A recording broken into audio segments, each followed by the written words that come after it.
Hello friends, मैं आज को आपको हियर में ये मूवी एक्सप्लेन करने वाला हूँ। ये एक ताइवानियन लव स्टोरी है। इस स्टोरी में हमारे जो हीरोइन होते हैं, ये दोनों एक दूसरे को सुन नहीं पाते, फिर भी वो अपने प्यार को कैसे अंजाम देते हैं ये इस मूवी में हमें पता चलेगा। इस मूवी को मेरे एक सब्सक्राइबर सारस किम इन्होंने सजेस्ट किया था। अगर इस मूवी पर 1 लाख व्यूज़ आ जाते हैं तब इनके लिए हम एक बड़ा गिव अवे करेंगे। ये अब तो इम्पॉसिबल लग रहा है पर फ्यूचर में ये हो सकता है। आप इसके लिए इस मूवी को लाइक करते रहें। अब कमेंट सेशन में मुझे अच्छी अच्छी सीरीज़ और मूवीज़ रिकमेंड करते रहे और उस पर मैं हिंदी एक्सप्लेनेशन लाता रहूँगा। जो मूवी या सीरीज़ आपने सजेस्ट की है और उस पर बहुत ही अच्छे से व्यूज़ आ जाते हैं तो आपके लिए एक स्पेशल गिव अवे हम करेंगे। तो चलिए मूवी को मैं एक्सप्लेन करता हूँ। इस फिल्म के जो नाम है ये ताइवानीज़ है, तो इसलिए इस मूवी के कैरेक्टर्स को मैं नाम दे दूंगा। हीरोइन का नाम हम डेजी रखेंगे और हीरो का नाम सीड रखेंगे। मूवी स्टार्ट होती है और हमें हमारा लीड कैरेक्टर दिखती है। डेजी एक कंपटीशन में आई हुई होती है। अपनी सिस्टर को सपोर्ट करने के लिए वो वहाँ आती है। अपनी सिस्टर के वो इमेजेस वगैरह निकाल रही होती है। उसकी जो सिस्टर होती है वो स्विमिंग करना उसे अच्छा लगता है, तो इसीलिए उसकी आज कंपटीशन होती है, उसे वो सपोर्ट कर रही होती है। ये जो कंपटीशन ख़त्म हो जाती है तो वहाँ सीड आता है। सीड के जो पेरेंट्स होते हैं वो एक रेस्टोरेंट ओन करते हैं और सीड उनके लिए डिलीवरी का काम करता है। इसलिए अब कंपटीशन हो चुकी है तो डेजी अपने सिस्टर के लिए कुछ खाना वगैरह मंगवाती है। सीड जब वहाँ पहुँचता है तब डेजी और उसकी सिस्टर साइन लैंग्वेज में बात कर रहे होते हैं। सीड को डेजी देखते हुए पसंद आती है। वो उसके पास जाता है और बॉक्सेस की प्राइस वगैरह कहता है। वो कहता है कि तुम हैंडीकैप्ड हो, यानी कि उसे बोलना नहीं आता, इसी वजह से वो प्राइस भी कम कर देता है। डेजी फिर वहाँ से चली जाती है। वो लेट हो रही होती है। डेजी के सिस्टर के पास वो आता है। सीड उससे पूछता है कि डेजी यहाँ से क्यों चली गई। वो कहती है कि वो इस टीम में नहीं है, उसका काम था, वो जॉब के लिए जाना चाहती थी, इसलिए वो चली गई। जब डिलीवरी करके सीड बाहर आता है तो किम का थोड़ा सा एक्सीडेंट हो जाता है। अपनी बाइक से वो गिर जाती है, इसलिए उसे कहता है कि मैं अब तुम्हें हॉस्पिटल लेकर जाऊंगा। ये दोनों साइन लैंग्वेज में बात करते हैं क्योंकि सीड को साइन लैंग्वेज आती है। इस मूवी जो है, ये जो मूवी है, यहाँ डेजी, सीड और डेजी की सिस्टर, ये तीनों जब होंगे तो जो सीन वहाँ आएंगे ये सब साइन लैंग्वेज में होंगे। सीड फिर डेजी को हॉस्पिटल तक पहुँचा देता है। वो उससे उसका ईमेल आईडी भी पूछता है। वो रात में चैट कर सकते हैं, इसके लिए वो उससे मांग रहा होता है। वो भी उसे उसका ईमेल आईडी दे देती है। जब सीड रेस्टोरेंट में आता है तब उसकी मदर उस पर चिढ़ रही होती है। डेजी को वो बचाने के लिए गया था, इसी वजह से उसकी डिलीवरी लेट हो चुकी है और इससे उसे डांट पड़ रही है। यहाँ हमें पता चलता है कि सीड बोल पाता है।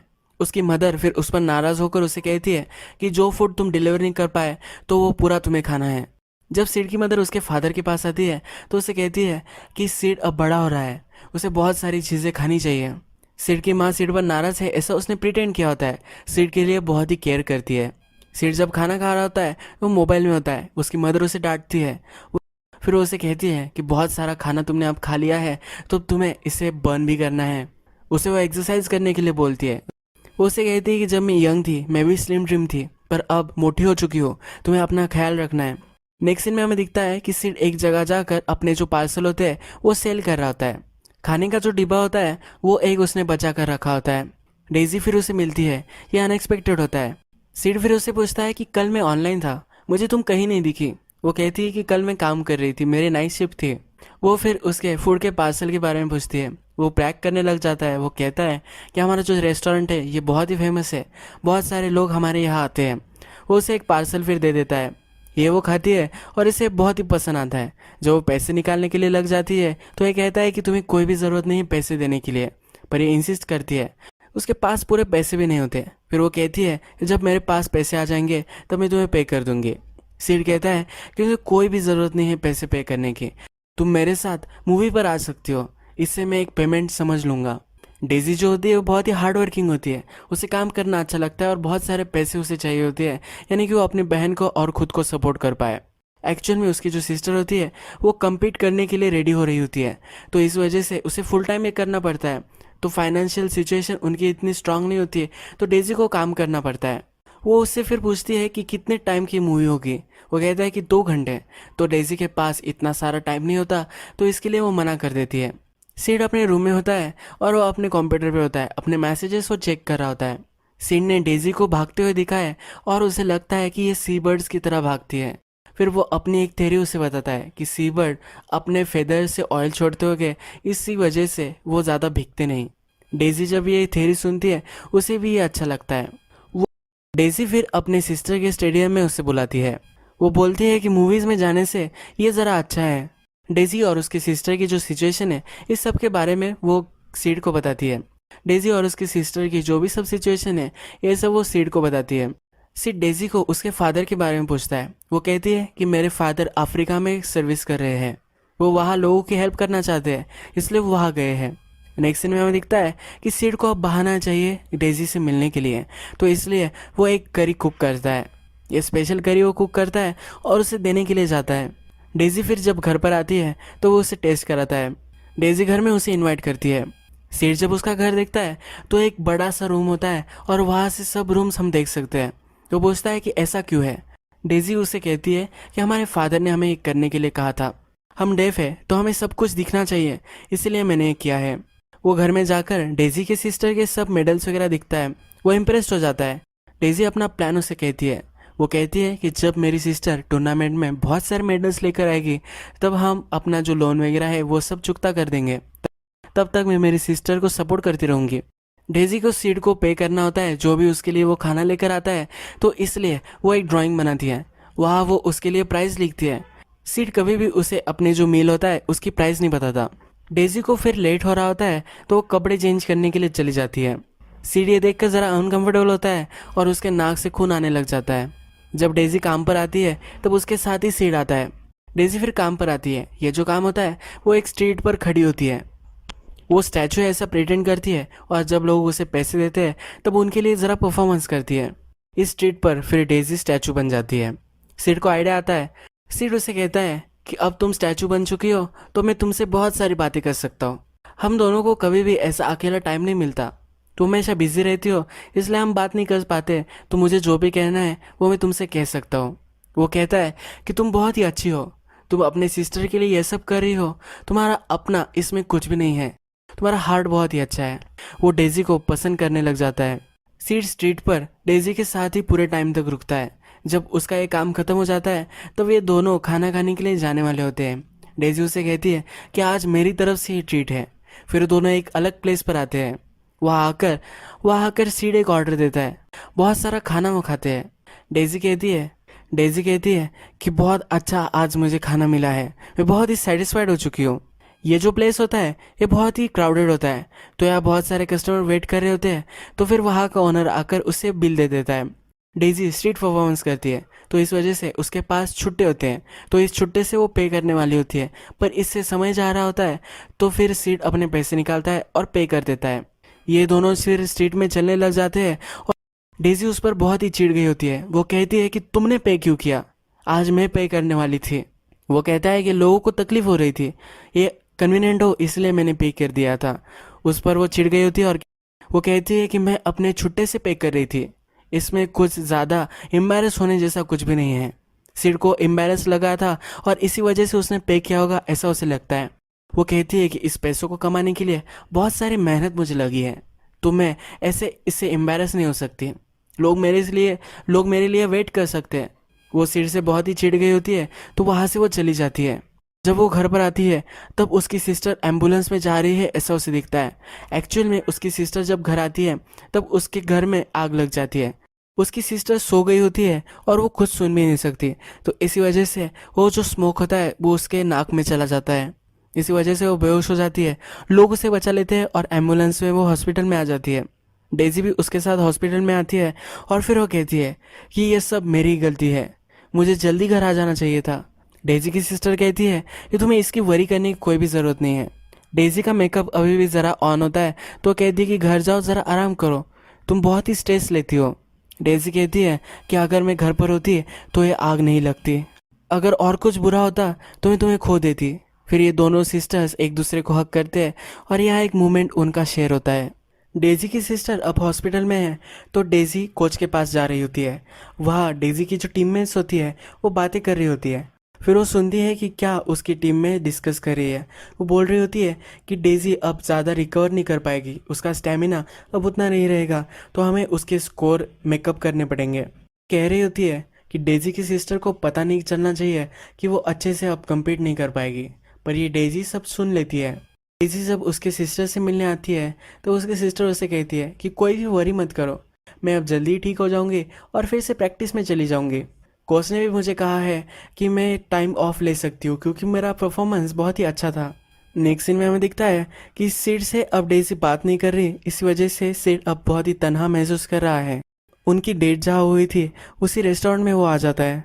उस रेस्टोरेंट में जो ओनर होता है वो उसकी वाइफ से बात कर रहा होता है। वो कहता है कि ये लड़का उसके गर्लफ्रेंड के साथ आया था, वो बहुत ही प्रीटी थी पर वो सुन नहीं सकती, ये बहुत ही शेमफुल है। सिर्फ फिर उन पर चिढ़ जाता है और कहता है कि वो सिर्फ बात नहीं कर पाती और उसकी भाषा वैसे भी सुनकर कुछ बात करे ऐसी नहीं है, वो साइन लैंग्वेज से परफेक्टली फाइन बात कर सकती है। सिड उदास होता है और बर्तन मांज रहा होता है। उसके फादर उसके पास आकर बैठ जाते हैं। उसके फादर उससे पूछते हैं कि तुम खाना लेकर जाते थे, वो आजकल नहीं लेकर जा रहे हो। वो कहता है कि हमारा ब्रेकअप हो चुका है। उसे डाउट हो रहा होता है कि उनका कभी रिलेशनशिप थी भी या नहीं। उसका फादर फिर उसे समझाने के लिए कहते हैं कि मैंने भी बहुत ही रिजेक्शन सहे हैं, 23 टाइम मैं रिजेक्ट हो चुका हूँ। सीड ये सुनकर बिलीव नहीं कर पाता। उसके फादर फिर उसे कहते हैं कि जब तुम्हारी मदर मुझे मिली तो वो परफेक्ट थी, वो बाहर से बहुत ही स्ट्रांग है, किसी को भी कुछ भी बोल देती है ऐसा हमें लगता है, पर उसका हार्ट बहुत ही अच्छा है। उसके फादर उसे पूछते हैं कि जिस लड़की को तुम डेट कर रहे हो वो कैसी है, तुम्हें कैसी लड़कियां पसंद आती है। सिड फिर बोलता है कि अगर जिस लड़की को मैं पसंद कर रहा हूँगा वो अगर डेफ होगी तो तुम्हें कैसा लगेगा। उसके फादर उसे कुछ भी नहीं बोलते और जब रात होती है तो उसके फादर और उसकी मदर ये दोनों बात कर रहे होते हैं। उसके फादर उसकी मदर को कहते हैं कि जिस लड़की के पैर में सीढ़ है वो सुन नहीं पाती। उसकी मदर ये देखकर ज़रा डिस्टर्ब होती है, ये वो इमेजिन नहीं कर पाती, ये एक्सेप्ट करने के लिए वो रेडी नहीं होती। सिड के फादर उसे समझाते हैं कि वो बहुत ही हार्ड वर्किंग है, लोगों के लिए बहुत ही ख्याल करती है, ये बहुत ही अच्छी लड़की है। सिड नहीं ये सब बातें उन्हें कही होती है। सिड बहुत ही उदास होता है तो उसकी मदर से ये देखा नहीं जाता। उसे वो ऊपर से नीचे बुलाती है और बहुत सारे पैसे उसे देती है। उसे कहती है कि ज़रा सा तुम चीयर अप हो जाओ। वो उसे कहती है कि अपने लिए तुम ये स्पेंड करो, ज़रा चीयर अप हो जाओ, ज़रा एंजॉय करो। फिर सिड हमें दिखता है कि डेजी के घर पर वो आया हुआ होता है। डेजी के घर के बाहर आकर वो नॉक करता है, उसके लिए उसने कुछ खाना लाया होता है पर वो उसे अब इग्नोर कर देती है। सिड उसके लिए एक गिफ्ट रख कर वहाँ से चला जाता है। सीबर्स जो होते हैं उनके आकार का उसने उसके लिए एक गिफ्ट लाया होता है। डेजी को एक गिफ्ट मिल जाता है। सिड अपने रूम में होता है और चैट्स पढ़ रहा होता है। वो बहुत सारे मैसेज उसे करता है। इसमें लिखा होता है कि क्या तुम ही सिर्फ गुस्सा कर सकती हो या मुझे गुस्सा नहीं आता, पर वो इसमें इतना सीरियस नहीं होता। वो उसे सफाई भी देता है कि मेरा उतना ऐसा मतलब कुछ भी नहीं था, तुमने मुझे मिसअंडरस्टैंड किया है। अब नेक्स्ट सीन में हम दिखते हैं कि डेजी की जो सिस्टर होती है वो उतना ज़्यादा अच्छे से परफॉर्म नहीं कर पा रही, इसीलिए वो शावर में रोने लग जाती है। जब डेजी उसे मिलने के लिए आती है तब उसकी सिस्टर और उसके फ्रेंड सब खाना खाने के लिए जाने वाले होते हैं। तो फिर वो डेजी से कहती है कि तुम जाओ, मैं बाद में आऊँगी। डेजी उसके लिए रुकने वाली होती है। उसकी सिस्टर उसे कहती है कि मैं तुम्हारे साथ खाना नहीं खाना चाहती। डेजी ज़रा हर्ट हो जाती है। जब वो घर पर आती है तब सिड ने एक ट्री लाई होती है। ये जो ट्री होती है इसके बीच में वो घुस जाता है। वो फिर डेजी को मैसेज सेंड करता है और कहता है कि इस वर्ल्ड में बहुत सारे पेड़ काटे जा रहे हैं, इससे एनिमल भी मर रहे हैं, इससे बहुत बड़ा एपोकलिप्स आ सकता है, तो इसलिए प्लीज़ मुझे तुम अपने घर में लेकर आओ। फिर डेजी उसे कहती है कि क्या तुमने कभी सोचा है कि तो हमारी रिलेशनशिप वर्कआउट नहीं कर पाएगी, अगर मुझे एपोकलिप्स रोकना ही नहीं होगा तो क्या। ये कहकर फिर वो घर में चली जाती है। जब बहुत रात हो जाती है तब लेट उसकी सिस्टर वहाँ आती है। सिस्टर ड्रंक होकर घर पर आई हुई होती है। डेजी उससे कहती है तुम ये क्या कर रही हो, तुम्हारा प्रैक्टिस का क्या, अभी अभी तो तुम रिकवर हुई हो, तुम इसे पानी में क्यों डाल रही हो। उसे कहती है कि तुम्हारे ड्रीम्स को तुम ऐसे दबा नहीं कर सकती। उसकी सिस्टर उसे कहती है कि तुम मेरा ड्रीम चुरा रही हो, तुम मेरी केयर करती हो, मेरे लिए ही जीते हो, तुम्हारे ड्रीम का क्या, तुमने अपने ड्रीम को मेरे ड्रीम में शामिल कर लिया है, मैं हमेशा के लिए तुम्हारे लिए मेडल्स नहीं ला पाऊंगी, फिर क्या होगा, तुम्हें अपनी लाइफ जीनी चाहिए, अपने बारे में तुम्हें सोचना चाहिए। डेजी अपनी सिस्टर को बैठाती है और कहती है कि जब हम दोनों छोटे थे तो तुम्हारे क्लासमेट जब तुम्हें मारते थे तो तुम सहन कर लेती थी, जब मेरे क्लासमेट मुझे बुली करते थे तब उनसे तुम झगड़ जाती थी, उन्हें तुम मारती थी, हम दोनों एक दूसरे का ख्याल रखेंगे। वो उसे कहती है कि नेक्स्ट जन्म में भी अगर मुझे चॉइस मिली तो मैं तुम्हें ही मेरी एज ए सिस्टर पाना चाहती हूँ। रात में सिड फिर डेजी को मैसेज करता है और कहता है कि हम सुन नहीं पाते, इसी वजह से क्या हमारी रिलेशनशिप वर्कआउट नहीं होगी। डेजी इसका जवाब नहीं देती। नेक्स्ट डे डेजी और उसकी सिस्टर एक म्यूजियम में आते हैं। डेजी ज़रा खोई खोई सी उसकी सिस्टर को लगती है। डेजी की सिस्टर उसे कहती है कि क्या तुम्हें याद है मॉम तुम्हें वाटर बर्ड बुलाया करती थी। डेजी कहती है कि एक लड़का है वो भी मुझे वाटर बर्ड कहता है। वो उसे कहती है कि क्या ये सीढ़ी है। वो फिर उसे कॉम्प्लीमेंट करती है। वो कहती है कि तुम दोनों की जोड़ी बहुत ही अच्छी है। डेजी उसे कहती है कि मैं उसे डेट नहीं करूँगी। वो सुन नहीं पाता। इस मूवी में जब डेजी और सीड की जो भी कन्वर्सेशन हुई थी ये साइन लैंग्वेज के थ्रू ही हुई थी और इसे पता नहीं है कि सीड बातें भी कर सकता है। डेजी की सिस्टर उसे पूछती है कि क्या तुम उसे लाइक नहीं करती। फिर डेजी कहती है कि हमेशा उसके बारे में ही सोचती हूँ। डेजी की सिस्टर उससे बोलती है कि तुम्हें लग रहा है कि तुम्हारे बीच में जो सिचुएशन है वर्कआउट नहीं हो पाएगी क्योंकि वो सुन नहीं पाता, पर ये सही नहीं है। तुम्हारे लाइफ में मैं ही तुम्हारा सब अटेंशन लेकर जा रही हूँ। मुझ पर तुम बहुत ही टाइम इन्वेस्ट करती हो। तुम्हें अब मुझे इंडिपेंडेंट होने देना चाहिए। कभी ना कभी तो तुम्हें मुझसे दूर जाना ही पड़ेगा और मैं हमेशा के लिए कम्पीट नहीं कर पाऊंगी। तो तुम्हें अपने आप के बारे में सोचना चाहिए। मैं भी परफेक्टली कैपेबल हूँ जो अपने बारे में सोच सकती हो। एक सीन में हमें दिखता है कि सीड अपने रेस्टोरेंट में आता है। उसके मदर फादर जो होते हैं उनके पास एक इन्वेलप आया हुआ होता है। ये डेजी का इन्वेलप होता है। सीड जब डेजी के लिए खाना लाता है तो डेजी ने जो भी खाना खाया होता है उसका सब बिल इस इन्वेलप में होता है। जो स्केचेस उन्हें बनाए होते हैं वो भी इसमें होते हैं। उसके मदर एंड फादर फिर कहते हैं कि जाओ उसे तुम फिर से पालो। वो कहता है कि इसमें पॉइंट क्या है, तुम उसे एक्सेप्ट नहीं कर पाओगे। इसके मदर और फादर फिर कहते हैं कि हमें जल्द से जल्द साइन लैंग्वेज सीखनी चाहिए। ये दोनों रेडी होते हैं as a daughter in law उसे स्वीकार करने के लिए। सीड भी इसके लिए बहुत ही एक्साइटेड हो जाता है और उसे पाने के लिए जल्दी जल्दी भाग कर जाता है। डेजी अपने सिस्टर के स्विमिंग पूल के यहाँ होती है और सीड फिर वहाँ जाता है। डेजी दूसरी तरफ देख रही होती है। फिर सीड उसे कहता है कि मुझे मेरी मदर और फादर से तुम्हें मिलवाना है क्योंकि मैं तुम्हें प्यार करता हूँ।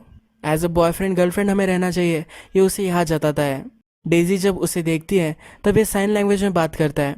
वो कहता है कि मेरे फादर और मदर से तुम्हें मिलवाना है। वो पूछते हैं कि क्यों। वो कहता है कि मेरे रेस्टोरेंट में मैं तुम्हें जॉब देना चाहता हूँ।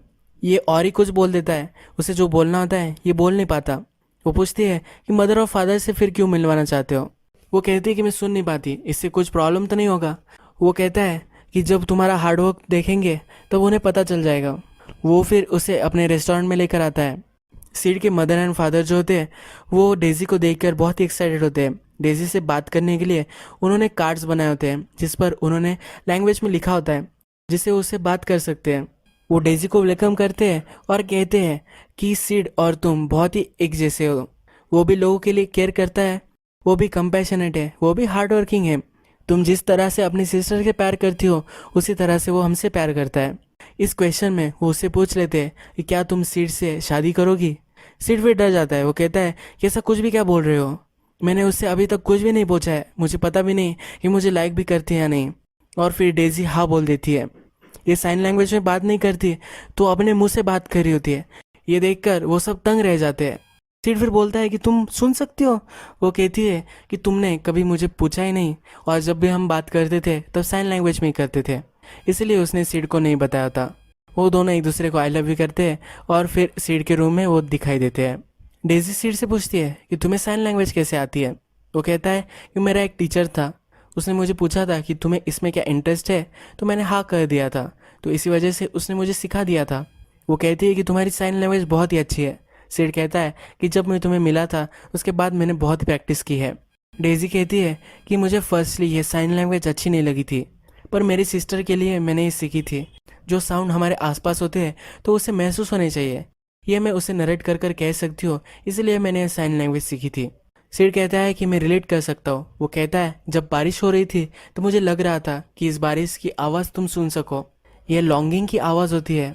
सीड फिर डेजी के रूम में बहुत सारे सी वर्ड देखता है तो कहता है कि इतने सारे तुम्हारे पास क्यों है। ये जो सी वर्ड्स होते हैं इसमें पैसे रखे होते हैं। तो वो कहती है कि जब भी मुझे तुम्हारी याद आती थी तो मैं इसे पैसे डाल देती थी। उसे उसकी बहुत ही याद आई हुई होती है और इसी वजह से बहुत सारे सी वर्ड्स भर चुके होते हैं। नेक्स्ट सीन में हमें दिखता है कि डेजी की सिस्टर के पास डेजी और सीड आते हैं। डेजी की सिस्टर डेजी को कहती है कि अब मैं ट्रेनिंग छोड़ देने वाली हूँ। वो कहती है कि अभी मैं ज़्यादा अच्छे से कम्पीट नहीं कर पाऊंगी, तो इसलिए मैं नेक्स्ट साल कम्पीट करने वाली हूँ। तब तक मैं एक जॉब ले लूँगी जिससे मैं सेव कर पाऊंगी और फाइनेंशियली प्रोवाइड कर पाऊंगी। तुम्हें मेरी चिंता करने की कोई भी ज़रूरत नहीं है। सीड फिर डेजी को सिस्टर को बोलता है कि मैं भी तुम्हें सपोर्ट करूँगा। वो उसे कहता है कि जब तुम कम्पीट करोगी तब तुम्हें सपोर्ट करने के लिए हम आएंगे। वो फ्लैग वेव करने लग जाता है। फिर हमें दिखता है कि 4 साल गुजर चुके हैं। सिड और डेजी अभी भी साथ है और उसकी सिस्टर की टूर्नामेंट के लिए वो आए हैं। वो उसे चीयर करते हैं और डेजी की सिस्टर इस टूर्नामेंट में जीत भी जाती है। मूवी के लास्ट में कुछ लाइन्स हमें दिखाई गई है और इसमें कहा गया है कि प्यार और ड्रीम्स ये एक मिरेकल होते हैं। इन्हें किसी को भी बताने की ज़रूरत नहीं पड़ती, किसी को बोलकर दिखाने की ज़रूरत नहीं पड़ती।